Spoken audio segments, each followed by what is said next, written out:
fáilte, chuig oscail technoliaachta Baile Clia agus fáilte chuig scoil Coshclai. The hall here is called Crinnew in Irish, meaning the place where we gather. And I hope that today will inspire each of you, as much as the first Afri event way back in Kildare in the 1990s inspired me. Every year of our Hedge School, and this is the 12th Hedge School, it brings both unique and recurring human rights issues. In the past 2 years, the spectre of war and displacement in Ukraine in 2022, Gaza in 2023, and this year is no different.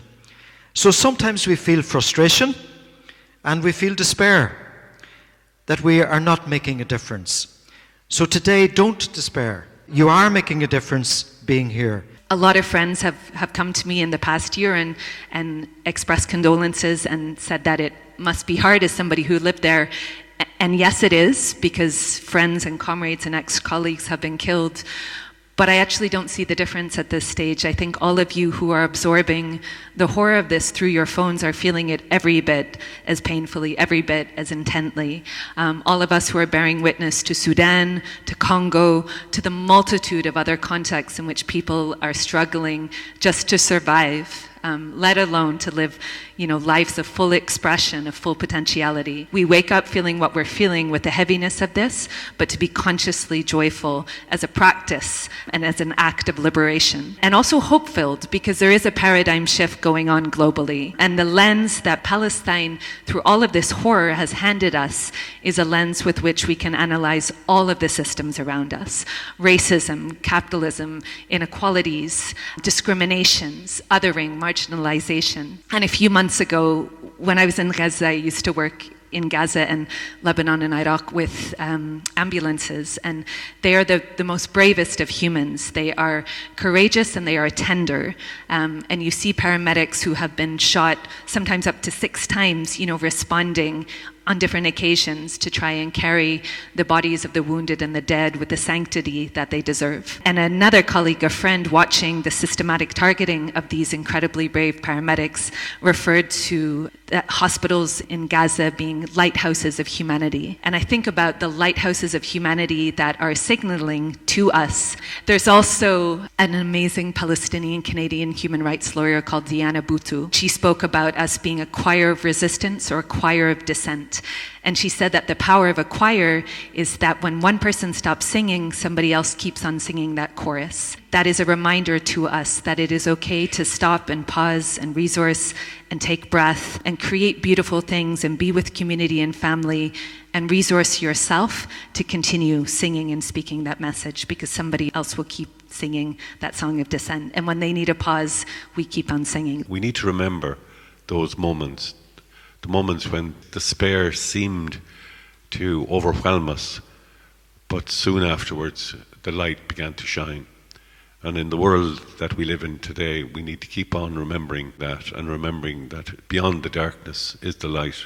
Solidarity is one of my favourite words, one of my favourite concepts. It's really about comradeship, accompaniment. And I think the great thing about solidarity is that we can all do it.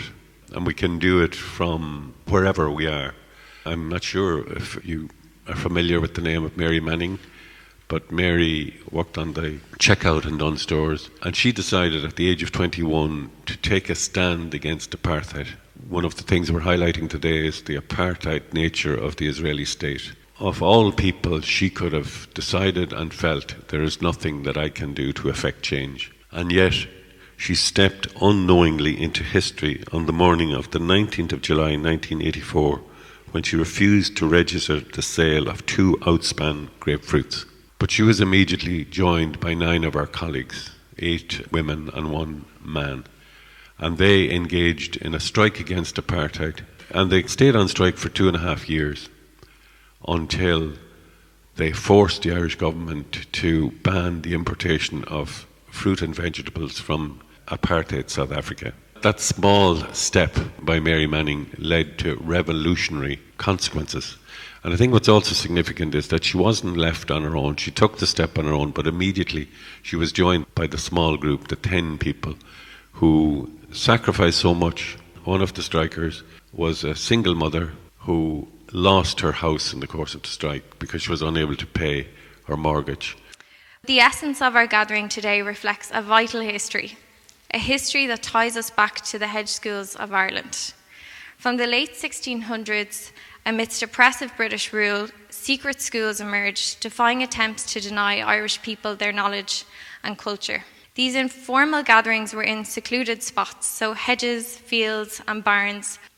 Then and now, they were symbols of resilience and crucibles of justice, embodying the belief that education and solidarity cannot be stifled. This spirit is alive in this room, reminding us that education and spaces like today must serve as a weapon against injustice, and that there is great power in the collective. The fight for freedom and justice in Palestine is not a distant issue, but it's a shared one against colonialism, oppression, and apartheid, systems that have no place in our world. The struggle for the liberation of Palestine echoes the call for dignity and cries for relief that went ignored in Ireland too, and in many places all over the world at the hands of colonialism and imperialism. It is up to each and every single one of us, in whatever ways we can, to stand against genocide and to say never again for anyone. On a personal note, I can't tell you how excited I am to see all of the passion and hard work that I've seen over the past couple of months come to life. I have been absolutely in awe of the students and the commitment you've shown despite your very busy schedules and all the other pulls in your lives. And if you're ever feeling a little bit beaten by the world, come into a space where people are informed, engaged, enthusiastic and warm. Not only soothes you, but is a cause for great hope. Margaret Mead once said, "Never doubt that a small group of thoughtful, committed citizens can change the world. Indeed, it is the only thing that ever has." So let us not underestimate the capacity of people, but particularly ourselves. Gender inequality remains a significant issue impacting people of all genders in various ways. While progress has been made, challenges still exist, such as disparities in healthcare, workplace expectations, and family roles.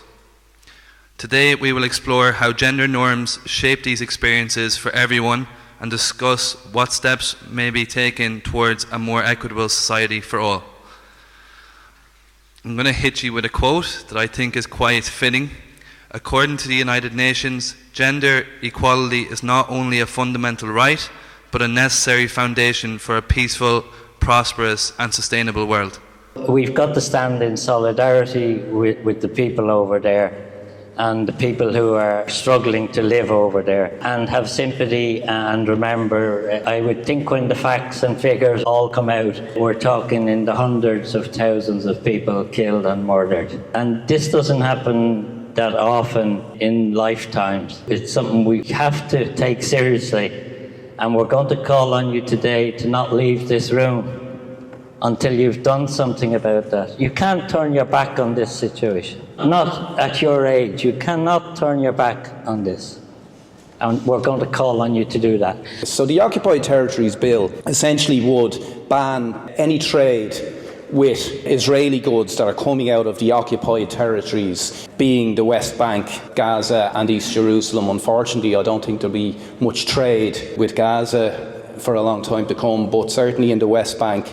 Educate yourselves on what it is and why it's important to pass it, and maybe have that in your house so when the politicians come knocking, you'll be able to say to them, what's your position on the Occupied Territories Bill? What are you going to do if you're in government in relation to passing this and making sure that it's passed? There's a petition asking for the Occupied Territories Bill to be passed. There's over 50,000 signatures on it. By the time the next government comes into being, let's double, triple, quadruple that number. The Irish government organised an arms trade event which they called Building the Ecosystem. But this is really what building an ecosystem is about. And this is the kind of ecosystem we should be building in Ireland. One that respects our environment, that promotes peace and that opposes war. So my appeal to you is don't allow the Irish government to take us into the ecosystem of war and destruction, which is what they are doing. The hidden homeless are individuals who do not have a secure place to call home. They often find themselves staying with friends or relatives, doubling or even tripling because they've nowhere else to go. These situations are not always visible on the streets, making them easily overlooked. Some individuals have not contacted the local housing authority, meaning their situations go unrecorded in the official statistics. Shockingly, over 30,000 households experience hidden homelessness. This indicates that many people in various situations can fall under this bracket. One morning in autumn 2004, I was told by my parents that I will be going to a different school. And it wasn't because we moved to a bigger house in a different neighborhood or that we had left the refugee camp, but it was because my school was demolished overnight. And I was 9 years old at the time. It was kind of like inevitable that it will happen. It happened after months of destabilization. A 10-year-old girl was shot in the head in my sister's classroom. The army dogs raided the school. Students showed up to school with clothes stained with blood after a night long of torture by the Israeli soldiers. In winter 2008, I was in the schoolyard waiting to go into my classroom for the end of term examination session when we heard massive bombs. At the start, we actually thought that it was just the gas station at the end of the road that exploded, until phone calls started coming into teachers saying that there were actually bombs everywhere in the Gaza Strip at the same time. And I remember I was in the school with my two sisters, one older and one younger. My cousin came, picked us up, and we went home, and we were stuck at home for the 21, 22 days that followed. In November 2012, we couldn't go to school for over a week because of another Israeli offensive on the Palestinians in Gaza. While this may sound like a very unique experience, it was not for Palestinian children living under the Israeli illegal occupation. These are just very few major highlights of my educational journey as a child growing up in the biggest open-air prison, which is the Gaza Strip in Palestine, where I can say that most, and it's not an exaggeration to say all, my rights were violated.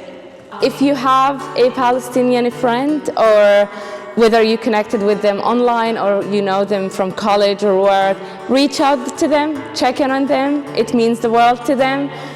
They still show up every day, getting dressed, go to work, go to school, but I know it all too well. They go at the end of the day and they cry themselves to sleep. This is a very hard time, and it's really important to offer these spaces, safe spaces, where we can come together, grieve together, but also aspire for a better future together. So thank you so much for being here, and thanks for all your work. Thank you.